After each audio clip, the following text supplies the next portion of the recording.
రాష్ట్రాల్లో సంచలనం సృష్టించిన ఫోన్ ట్యాపింగ్ కేసులో సిట్ దూకుడుగా వెళ్తోంది. ఈ కేసు విచారణలో భాగంగా అనేక మందిని విచారించిన సిట్ మరికొంతమంది వాంగ్మూలాన్ని నమోదు చేసింది. ఈ కేసు దర్యాప్తులో భాగంగా సిట్ ఆఫీస్ కి చేరుకున్నారు బీజేపీ ఎంపీ ఈటల రాజేందర్. ఈటల వాంగ్మూలాన్ని సిట్ రికార్డ్ చేయనుంది. డీటెయిల్స్ మా ప్రతినిధి సునీల్ లైవ్ లో అందిస్తారు. సునీల్,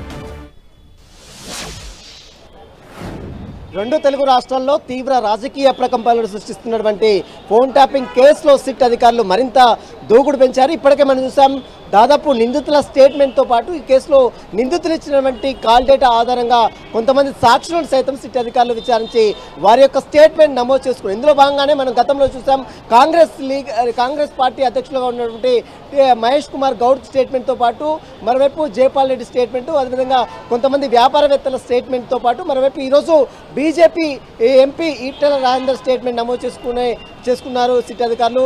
ఈ కొద్దిసేపటి క్రితమే జూబ్లీహిల్స్ పోలీస్ స్టేషన్లో ఏర్పాటు చేసినటువంటి సిట్ అధికారుల ముందు మల్కాజిగిరి ఎంపీ ఈటల రాజేందర్ సిట్ అధికారుల ముందు విచారణకు హాజరు కావడం జరిగింది. వారితో పాటు బీజేపీ ప్రధాన కార్యదర్శిగా ఉన్నటువంటి గుజ్జల ప్రేమేందర్ రెడ్డి కూడా సిట్ అధికారుల ముందు హాజరు కావడం జరిగింది. మనం గతంలో చూసాం, హుజరాబాద్ ఉప ఎన్నికల సమయంలో కూడా ఈటల రాజేందర్ ఫోన్ ట్యాప్ చేసి పెద్ద ఎత్తున అతనికి సంబంధించినటువంటి ఆర్థిక లావాదేవీలకు సంబంధించిన అంశాలపై కూడా అప్పట్లో ఉన్నటువంటి ప్రభుత్వము పూర్తిగా దెబ్బతీసే ప్రయత్నం చేసినట్టు కూడా ఈటల రాజేందర్ అనేక సార్లు మీడియాతో మాట్లాడారు. గతంలో మంత్రిగా పనిచేశారు అదే పార్టీలో. ఆ తర్వాత ఎప్పుడైతే బయటికి వచ్చాడో తన ఫోన్ మొత్తం కూడా ట్యాప్ చేసి తన సమాచారం మొత్తం కూడా ఎప్పటికప్పుడు తెలుసుకునే ప్రయత్నం అప్పటినటువంటి ప్రభుత్వం చేసినట్టు కూడా అప్పటిలో ఈటల రాజేందర్ అటు మీడియాతో కూడా మాట్లాడారు. అప్పుడు పోలీసులు కూడా ఫిర్యాదు చేశారు. ఇందులో భాగంగానే కాల్ డేటాలో ఎప్పుడైతే నిందితులు ఇచ్చినటువంటి స్టేట్మెంట్లో చాలామంది కాల్స్ డేటాలో ఈటల రాజేందర్ ఫోన్ నెంబర్ కూడా ఉంది.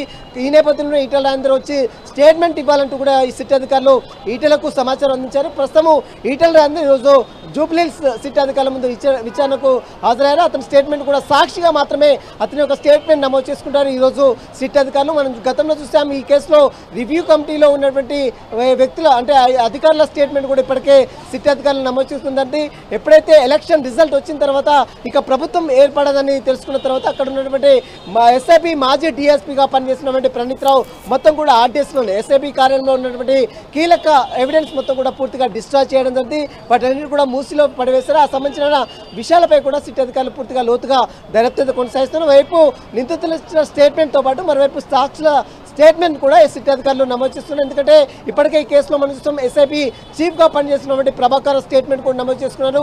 ఇప్పటికే 5 సార్లు అతను సిట్ అధికారుల ముందు విచారణకు హాజరై కావడం జరిగింది.